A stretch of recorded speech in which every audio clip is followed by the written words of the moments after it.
ازيكم يا بنات عاملين ايه؟ في بنوتة بتقولي جوزي دايما قاعد على الموبايل، مش بيقولي ولا كلمة، وانا عايشة اطبخ وخلاص.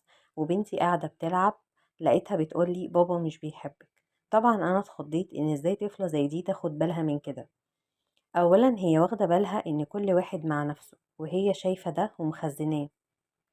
هقولك تعملي ايه عشان ترجعي النفس في العلاقة دي تاني. بصي، اول شيء ابدأي من حتة بسيطة قوي. قبل ما تنامي ابعتيله مسج، قوليله انا مقدرة تعبك، او حتى وحشني الحنية اللي ما بينا. واعملي لنفسك وقت تسكتي فيه دماغك وتسمعي قلبك، وقت بسيط ليكي حتى لو ربع ساعة في اليوم. اسألي نفسك انا تعبانة ولا بس ساكتة. والطفلة اللي هي شايفاكي دي محتاجة حضن وامان.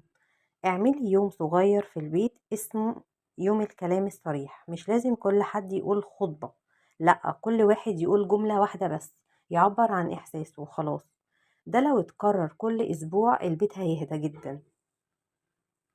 حاولي تغيري طاقة المكان، يعني اعملي إضاءة بسيطة، ايدي شموع، ايدي بخور، شغلي قرآن. هتحسي ان البيت ان بقى فيه روح. اوقات الالام ده بيكون بداية لإصلاح عميق، بس لازم نبطل نمشي جنب بعض واحنا جوه نفس العتمة.